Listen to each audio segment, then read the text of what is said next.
Assalamualaikum warahmatullahi wabarakatuh.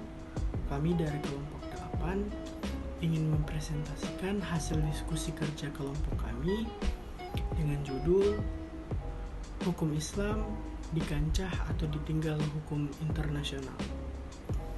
Sebelumnya, izinkan saya memperkenalkan diri selaku moderator kali ini. Perkenalkan, nama saya Rifan Hasan Laita dengan nomor induk mahasiswa 1011421304. Kali ini saya tidak sendiri, saya ditemani oleh rekan-rekan saya. Yang pertama ada Agung Andrianto Usman, yang kedua ada Ananda Riandumako, dan yang ketiga ada Tirsa Kiai Mastari.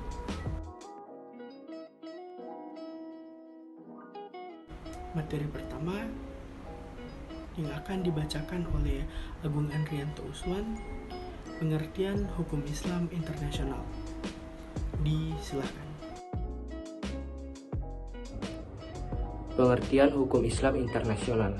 Hukum Islam internasional atau SILIAR merupakan hukum yang mengatur hubungan antara negara baik formil dan material menggunakan metode ijtihad.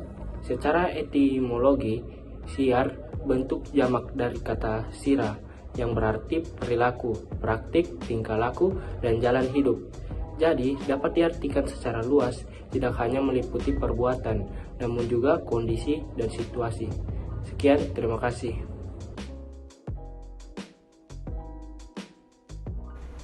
Selanjutnya, materi yang kedua, prinsip hukum Islam internasional yang akan dibacakan oleh Ananda Riandumako. Disilahkan.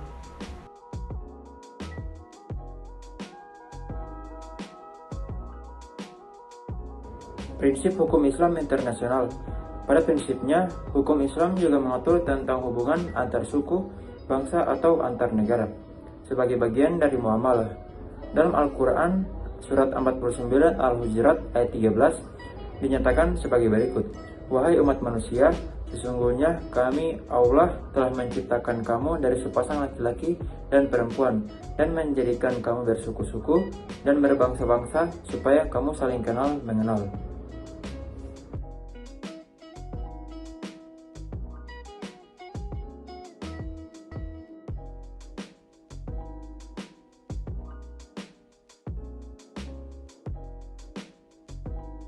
Materi yang ketiga, Islam sebagai sumber hukum internasional yang akan dibacakan oleh Tirsa Kiai Mastari. Disilahkan.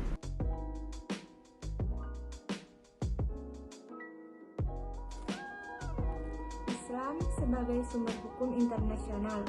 Sumber hukum dalam hukum internasional Islam, SIAR, tentu berbeda dengan sumber hukum pada umumnya. Dalam hukum internasional Islam, sumber hukumnya merujuk pada 3 sumber hukum, yaitu material historis, formal hukum, dan kausal sebab akibat. Dalam arti material adalah faktor historis atau sejarah yang menjelaskan secara fakta suatu hukum itu ada. Sedangkan dalam arti formal, yaitu sumber hukum merupakan kriteria atas dasar suatu aturan rules diterima dalam suatu sistem hukum. Terlepas dari itu, dalam arti kausal, yaitu merupakan bagian dari ilmu-ilmu manusia yang telah dikenal atau disebut juga sebagai pendapat para ahli.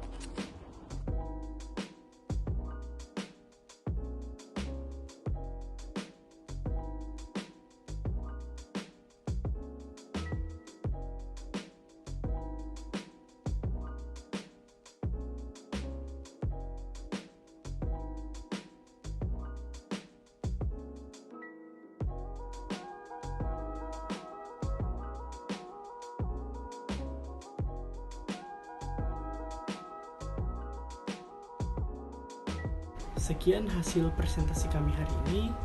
Lebih dan kurang kami mohon maaf. Wabillahi taufiq wal hidayah.